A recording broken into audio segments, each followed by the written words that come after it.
The rain had been falling over Seattle since late afternoon, the kind of rain that doesn't announce itself with thunder, but seeps quietly into your bones.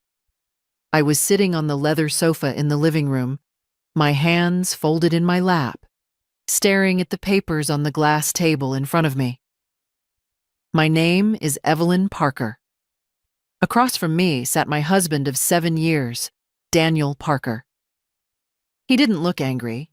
He didn't look sad either.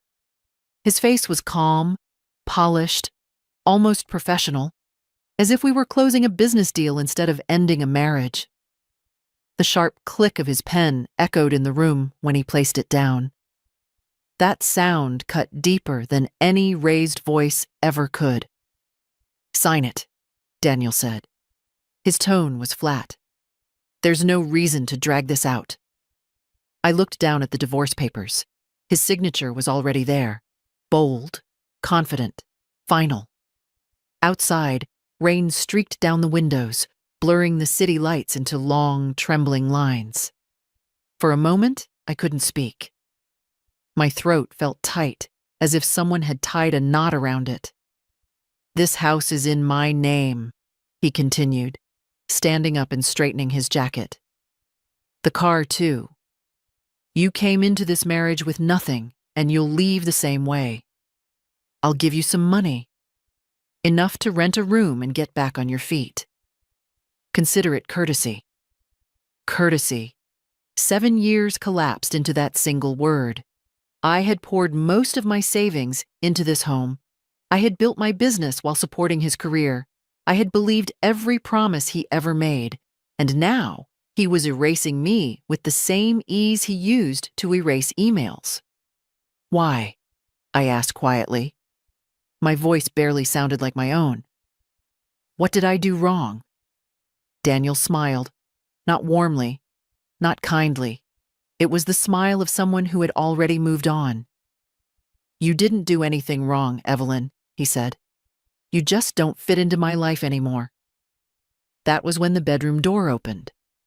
My mother-in-law, Margaret Parker, walked in slowly. She was wearing silk pajamas, her hair neatly brushed, her expression composed. She glanced at the papers, then at me, and let out a short, dismissive laugh. "What are you waiting for?" she said sharply. 7 years and you still haven't given this family anything worth keeping. Sign and go." I stood up, my hands shaking. "I paid for this house. I paid for your medical bills. I paid for Vanessa's education. I didn't take anything from this family." Margaret's eyes hardened. "Proof," she snapped. "Where's your proof? Everything is in my son's name. You gave what you gave because you wanted to. Now stop embarrassing yourself." She turned to Daniel. "Throw her out. I don't want her under this roof another minute." He didn't hesitate. He grabbed my arm, dragged me to the front door, and pushed me outside. I stumbled, falling hard onto the cold stone porch. The rain soaked through my clothes instantly. The door began to close. At the last second, Margaret stepped out, holding an old, torn canvas bag, the one I used to take to the market. She threw it at my feet. "Take your trash," she said coldly, "and never show your face here again." The door slammed shut. I was alone, soaked, shaking, sitting in the rain with nothing but a suitcase and a ragged bag beside me. I picked up the bag with trembling hands, and when I opened it, everything changed. Before that night, before the rain and the divorce papers, I believed I was one of the lucky ones. Daniel and I met when we were both young and hopeful. He had just moved to Seattle, full of ambition, but still finding his footing. I had recently graduated and was pouring every ounce of energy I had into a small fashion boutique I named Lark and Lane. It was nothing glamorous at first, just a narrow space, a few racks of clothing, and a dream that felt bigger than the room itself. Daniel used to sit on a stool near the register while I worked late. He would watch me fold clothes, manage inventory, talk to customers. He told me he admired my drive. He said I inspired him. I believed him. We married quietly. No grand venue, no luxury honeymoon, just family, close friends, and promises whispered with absolute certainty. After the wedding, we lived modestly. I kept growing my business, slowly turning one boutique into two, then three. Larkin Lane became profitable, stable, respected. I never hid that success from Daniel. I shared my numbers. I shared my plans. I shared my wins. I thought marriage meant transparency, teamwork, trust. When Daniel struggled early in his career, I supported him without hesitation. When he landed his first major promotion, I celebrated him like it was my own achievement. And when he talked about wanting to give his family a better life, I didn't question it. His parents lived in an aging house that needed constant repairs. When his mother fell ill, I paid for the treatments without ever mentioning money. When the bills piled up, I handled them quietly. I told myself that this was what family did for one another. Then there was his sister, Vanessa. She was bright, ambitious, and eager to leave Seattle to chase bigger dreams. When she talked about expensive programs and opportunities she couldn't afford, I saw myself in her younger years. I offered to help, not as a loan, not with conditions, just help. For years, I sent money regularly, tuition, living expenses, everything she needed so she could focus on building her future. I sacrificed vacations. I postponed expansions. I told myself it was temporary, that it would all be worth it one day. As Lark and Lane stabilized, I stepped back from daily operations. I wanted to be more present at home. I cooked. I organized. I waited for Daniel at night. I believed I was investing in our marriage the same way I had invested in my business. I never thought of myself as generous. I thought of myself as loyal. And loyalty, I would soon learn, is the easiest thing to exploit when it is given without protection. The change didn't happen overnight. That was the most dangerous part of it. At first, it was subtle.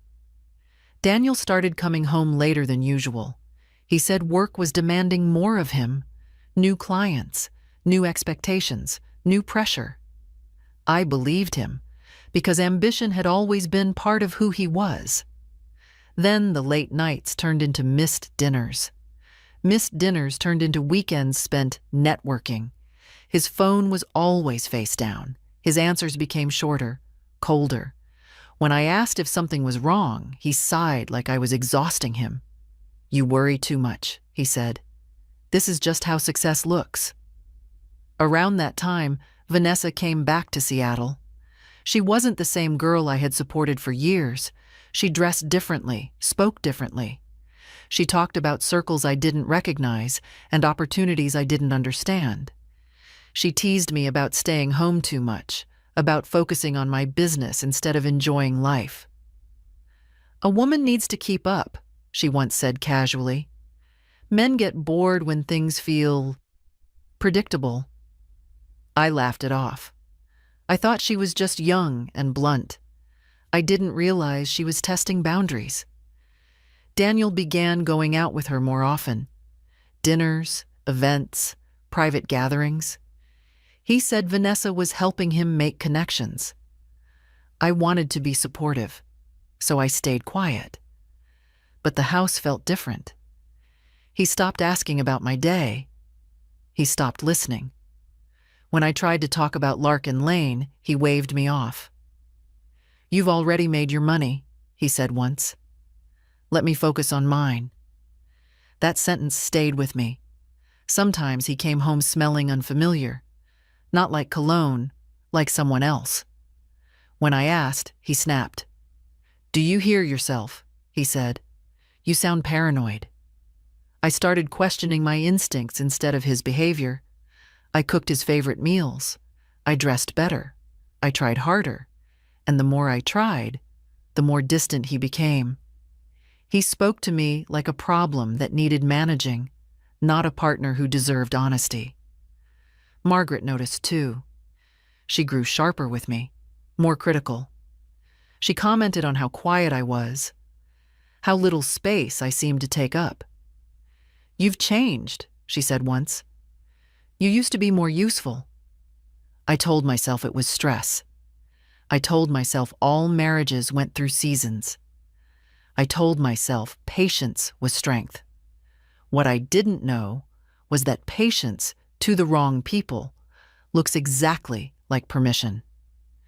And while I was trying to save a marriage, Daniel and Vanessa were quietly preparing to end it on their terms. I just didn't know yet that I wasn't losing control. I was being pushed out of it. The rain slowed to a thin, icy drizzle as I walked away from the house I had once called home. My suitcase rolled behind me, its wheels catching on cracks in the sidewalk. I didn't know where I was going. I only knew I couldn't stay there any longer. I stopped beneath the awning of a closed cafe and sat down on the cold concrete. My hands were numb. My thoughts were empty.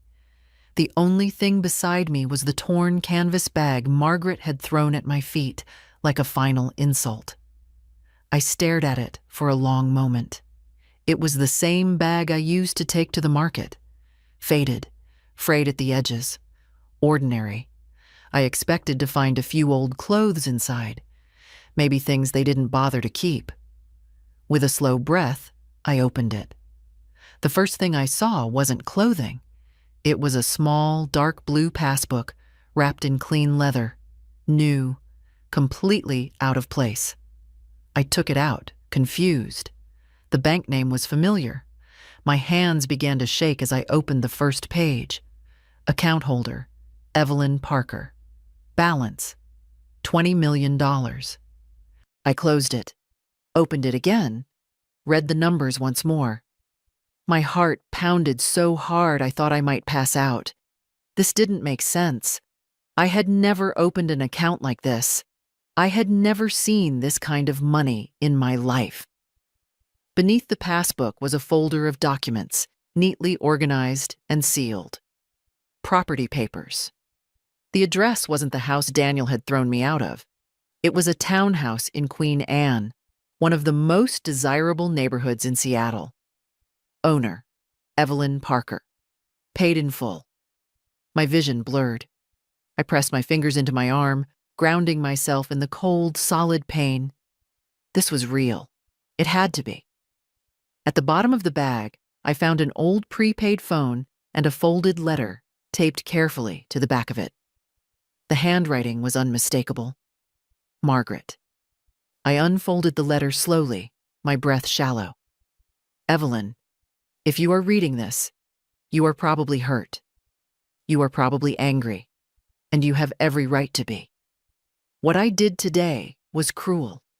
It was deliberate, and it was the only way I could protect you. Daniel and Vanessa have been taking money from your company, not carelessly, systematically. They planned to leave you with nothing once they were finished. If I had warned you openly, they would have moved faster and destroyed evidence. So I played the role they expected. I let them believe I was on their side. The money and the property are yours. I moved what I could quietly and legally.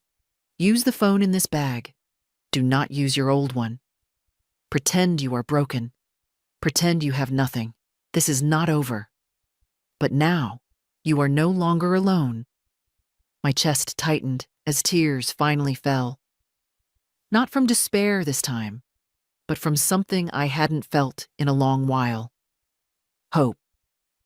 I closed the bag, my hands steady now. The storm wasn't over, but I finally understood that it had never been meant to destroy me. It was meant to wake me up. I didn't go to my mother's house that night. Instinct told me not to. If Daniel or Vanessa decided to look for me, that would be the first place they checked. Instead, I called Tasha Reynolds. Tasha was someone I had helped years ago when she first moved to Seattle. We weren't inseparable friends, but there was trust between us, the kind built quietly, without expectations. Her voice cracked with concern when she heard mine. "Of course you can stay," she said without hesitation. "Come now." Her apartment was small, tucked into an older building far from the city center. It wasn't luxurious, but it was warm, safe. She handed me dry clothes and a mug of tea without asking questions. That night, I told her just enough. I said my marriage had ended. I said I had been forced out. I didn't mention the money. I didn't mention Margaret. I needed the story to be simple, believable. Even kindness could become dangerous if it knew too much.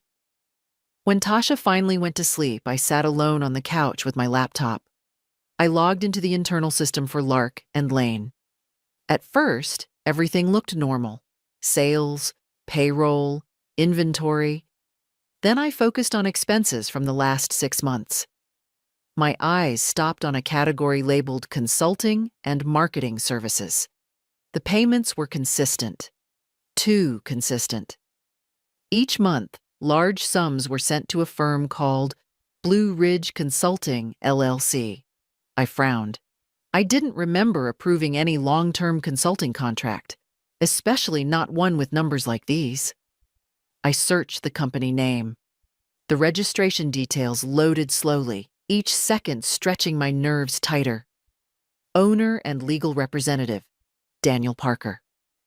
The room felt suddenly too quiet. I leaned back, staring at the screen. It wasn't a misunderstanding. It wasn't carelessness. It was a plan.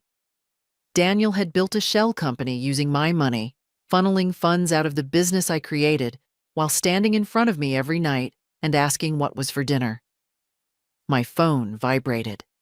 A message from the prepaid phone. "They believe you left with nothing. They are already relaxing. Stay quiet." I'm watching. Margaret. I closed my laptop and exhaled slowly. For the first time since the rain soaked my clothes, I felt something solid beneath the fear. Control? They thought the story was over. It was just beginning. Once I knew where the money was going, the next question became unavoidable. Who was helping him? Daniel didn't have direct access to Lark and Lane's accounting system. He never had. I had kept financial controls tight from the beginning, not out of distrust, but out of habit. Good business required structure, which meant someone on the inside was opening doors for him. One name surfaced immediately: Paige Nolan. Paige had been my head accountant for 5 years, quiet, precise, reliable. She knew every invoice, every approval process, every safeguard I had put in place. I trusted her enough to stop checking behind her. And that trust suddenly felt very heavy. I pulled up older records and began comparing them side by side. The consulting invoices from Blue Ridge Consulting were clean on the surface. Proper formatting, correct language, the right signatures. Too right. They all followed the same structure, same wording, same timing, as if they had been copied and adjusted just enough to look legitimate. My phone vibrated again. This time, it was an audio file from Margaret. I hesitated before pressing play. Daniel's voice filled the room, tense and sharp. "She can't find anything," he said. "You made sure the records look clean, right?" Paige answered, her voice lower, strained. "Yes, but if she pushes for an audit, we'll need to erase the backup files." "Do it," Daniel replied. "Clean everything. No trace." The recording ended. I sat still, listening to the silence that followed. They weren't just stealing. They were preparing to destroy evidence. That was when I understood something crucial. People don't make mistakes when they feel threatened. They make mistakes when they feel safe. Daniel believed I was broken. Paige believed she was untouchable. And Margaret had been right. The more helpless I appeared, the more careless they would become. I didn't confront anyone. I didn't send emails. I didn't demand answers. Instead, I did nothing. I let them believe their plan was working. Because the truth was, every file they touched, every record they tried to erase, was leaving behind something far more dangerous than paper. Proof. And I was finally ready to let them create it for me. I didn't confront Daniel. I didn't call Paige. I didn't warn anyone. Instead, I went to the one place I had avoided since the night everything collapsed. My mother's house. Diane Parker had always lived quietly, far from the noise of my marriage and my business. When she opened the door and saw me standing there with tired eyes and rigid posture, she didn't ask questions. She pulled me into a hug and let me breathe for the first time in days. I told her everything, not just about the divorce, but about the money leaving my company, the shell firm, the recordings, Margaret's letter. I expected shock. What I saw instead was something steadier, clarity. You don't need comfort, my mother said calmly when I finished. You need protection. That same afternoon, she introduced me to Grant Holloway. Grant was not loud. He didn't overreact. He listened without interrupting, flipping through documents while the recordings played. When he finally looked up, his expression was firm but controlled. "This isn't just a divorce," he said. "This is financial misconduct, fraud, and possibly obstruction if they destroy records." I asked the question I had been avoiding. "Can I win?" Grant shook his head slightly. "That's the wrong question. You already have enough to act. The real question is how you want this to end." He laid out the options clearly. Civil action to reclaim funds and assets. Criminal investigation if evidence destruction continued. And timing. Timing, he stressed, would determine everything. "If you move too soon, they retreat," he said. "If you wait, they expose themselves." That was when the strategy took shape. I would remain silent, cooperative, apologetic if necessary. Grant would file a preservation notice under the pretext of asset division, forcing internal review without triggering panic. And we would let Daniel and Paige do what careless people always do when they believe they've won. They would rush. They would erase. They would leave fingerprints. Before I left his office, Grant looked at me directly. "This will get uncomfortable," he said. "They will say things, post things, rewrite the story. You'll need discipline." I nodded. I had already survived being thrown into the rain. Discipline wasn't the hard part. That night, I returned to Tasha's apartment and played my role carefully. I spoke little. I moved slowly. I let worry show. I allowed silence to do the work. On my phone, a new message appeared from Margaret. "Vanessa is planning something public. Big. She wants to celebrate her new life." I stared at the screen. A public stage. A place where confidence would turn into carelessness. I typed back one line. "Let me know when."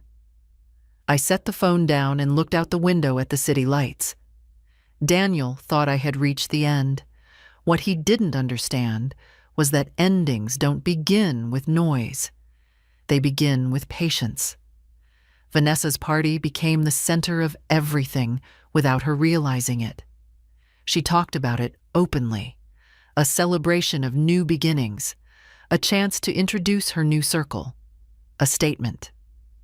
According to Margaret, the venue alone cost more than most people earned in a year. Daniel was paying for all of it. Grant moved quietly. He submitted a formal request for document preservation to Lark and Lane, framed as a routine step in the divorce process. Nothing aggressive, nothing alarming, just enough to create pressure without revealing intent. Inside the company, I scheduled a short meeting. I kept my tone soft, uncertain. "I've been told there may be a review," I said, looking around the room without making eye contact. "If there's anything missing or unclear, please double-check. I don't want problems." Paige's face tightened for half a second. She recovered quickly, but it was enough. That evening, Margaret sent another message. No commentary, just an audio file. Paige's voice sounded rushed this time. "He's nervous," she said. "If this review goes deeper, we're exposed." Daniel replied without hesitation. "Then don't let it go deeper. Clean it. All of it. Tonight." I didn't feel anger when I listened. I felt distance. Grant explained later that digital systems don't forget the way people think they do. Deleted files leave trails. Altered records create patterns. Attempts to erase history often end up documenting intent. We prepared quietly. Server logs were secured. Backups were mirrored. Access times were recorded. Everything Paige touched that night was tracked. Meanwhile, Vanessa's excitement grew louder online. Photos of dresses, table settings, vague captions about fresh starts and cutting dead weight. Daniel appeared in the background of nearly every image, smiling, relaxed, certain. I stayed invisible. No posts, no messages, no reaction. Silence became my shield. 2 days before the event, Grant called me. "They're done," he said. "They tried to cover it. That's what seals it." I stood by the window after the call ended, watching the city move as it always had. People rushing, lights changing, life continuing. Daniel believed the party would confirm his victory. Vanessa believed it would announce her arrival. Neither of them realized it would be the moment their story stopped being theirs to control. And all I had to do was show up. The Fairmont Olympic Hotel glowed that night, polished and flawless, like nothing ugly could exist inside its walls. Crystal lights reflected off marble floors. Music drifted through the ballroom in smooth, confident rhythms.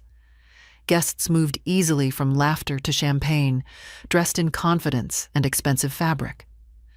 Vanessa stood at the center of it all. She wore a fitted ivory dress, her smile practiced, her posture proud.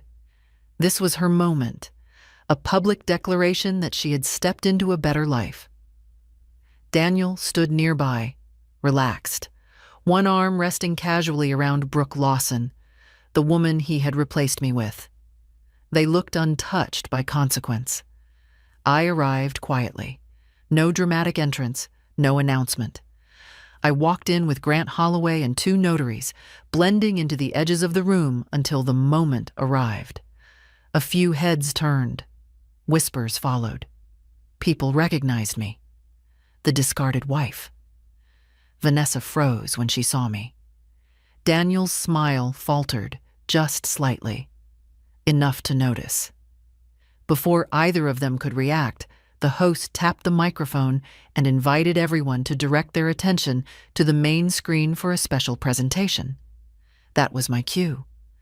I stepped forward and took the microphone from his hand. "My name is Evelyn Parker," I said evenly, "and tonight I brought a gift." The screen lit up. The first images were simple. Photos of Daniel's parents' old home, medical invoices, tuition payments, each labeled clearly, dates, amounts, my name. A quiet murmur spread through the room. Then the next slide appeared. Blue Ridge Consulting, LLC. Bank transfers flowed across the screen in clean lines, monthly payments, identical amounts. The company registration followed. Daniel Parker. Owner. Gasps replaced whispers. I didn't rush. I let the information breathe. The final segment played next. An audio recording filled the ballroom. Daniel's voice, Paige's voice, clear, unmistakable. "Clean everything, no trace." The silence afterward was heavy. Brooke slowly stepped away from Daniel, her expression shifting from confusion to disgust. Vanessa's face drained of color. Her mouth opened, but no sound came out. Grant stepped forward. "These documents have been notarized and preserved," he announced. "Formal complaints have been filed. This is now a legal matter." The room erupted. Questions flew. Accusations followed. Phones were raised. Conversations broke apart as quickly as the illusion had formed. I placed the microphone back on the stand. I didn't look at Daniel. I didn't need to. Truth doesn't argue. It simply stands there, undeniable, while everything built on lies collapses around it. As I walked out of the ballroom, the music never resumed. The party was over, and so was their control. The fallout began before the night was over. By morning, the story had spread far beyond the ballroom. Messages filled my phone from people who had watched the scene unfold, from partners who had quietly stepped away from Daniel, from employees who finally understood why things had felt wrong for months. Grant moved faster than public opinion. Formal complaints were filed. Financial records were secured under court order. Daniel and Paige were summoned for questioning before they could coordinate their stories. Travel restrictions followed soon after, quiet but firm, closing doors they hadn't yet realized were about to slam shut. Inside Larkin Lane, I resumed control. Not with speeches, not with accusations. I froze questionable accounts, reassigned access, initiated an independent audit that spoke in numbers instead of emotion. The results were clear, thorough, and impossible to dismiss. Vanessa's role came next. She wasn't charged with theft, but her involvement wasn't ignored. Messages, introductions, pressure applied at the right moments, enough to establish that she had known, encouraged, and benefited. She stopped posting. Daniel tried to reach me once. I didn't answer. Not because I was afraid, and not because I wanted to punish him. There was simply nothing left to say. The legal process didn't need my anger to function. It needed facts. And it had them. As the investigation unfolded, people asked how I felt. Whether I felt satisfied? Whether exposing everything in public had brought me peace? The truth was simpler. I didn't feel victorious. I felt finished. Finished carrying confusion that wasn't mine. Finished protecting people who never protected me. Finished shrinking myself to keep someone else comfortable. Revenge seeks pain. Accountability seeks balance. What happened to Daniel and Paige wasn't something I created out of bitterness. It was the result of choices they made when they thought no one was watching. I didn't destroy their lives. I stepped out of the way and let the truth do its work. And for the first time since the rain soaked through my clothes that night, I slept without bracing myself for impact. I thought the story ended there. I was wrong. A week after the investigation became public, Margaret asked me to meet her. Not at the old house, not at a cafe. She sent me an address in downtown Seattle and a time. I arrived early. The building was modern, all glass and steel, overlooking the bay. Inside, the lobby was quiet, polished, efficient. A receptionist greeted me by name before I said a word and escorted me to the top floor. That should have been my first clue. Margaret was waiting in a private office with floor-to-ceiling windows. She wasn't wearing silk pajamas this time. She wore a tailored blazer, her posture straight, her expression steady. "Sit down, Evelyn," she said gently. I did. She didn't begin with an apology. She began with the truth. "This company," she said, gesturing toward the city below, "is mine. I founded it with my father decades ago. I stepped back publicly, but I never gave up control."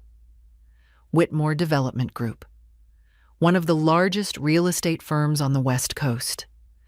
The words settled slowly. She explained that she had lived quietly by choice, that wealth had taught her how quickly people changed once they believed they were entitled to it. She wanted to see who her children were when they thought she had nothing left to offer.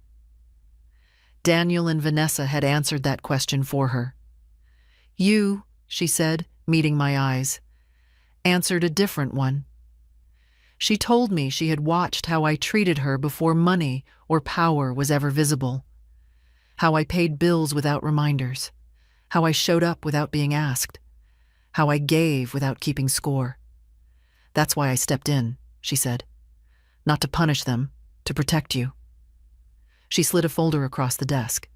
Inside were documents, training plans, a formal offer. She wanted me to take an executive role within the company, to learn, to lead, to eventually replace her. I stared at the papers, my heart pounding in a way that had nothing to do with fear. I don't belong here, I said honestly. Margaret smiled softly. You didn't belong in the rain either, she replied, but you survived it. I left the building with the folder tucked under my arm and a strange calm in my chest. The marriage had ended, but something far larger had just begun. I didn't step into my new life with celebration. I stepped into it quietly. I took the role Margaret offered, not as a reward, but as a responsibility. I studied, I listened. I learned how power worked when it wasn't loud, when it didn't need to prove itself. For the first time, I wasn't building something to save a relationship. I was building something to honor myself. Daniel faded into the background of my life. So did Vanessa. Not because I erased them, but because they no longer belonged in my future. What stayed with me was clarity. Love without boundaries is not devotion. It is risk. Trust without structure is not faith. It is exposure. If there's one thing I hope you take from my story, it's this. Walking away doesn't always mean losing. Sometimes it's the moment you finally stop bleeding. If you've ever rebuilt your life after betrayal, share your story in the comments. Tell us where you're watching from. Your voice matters here.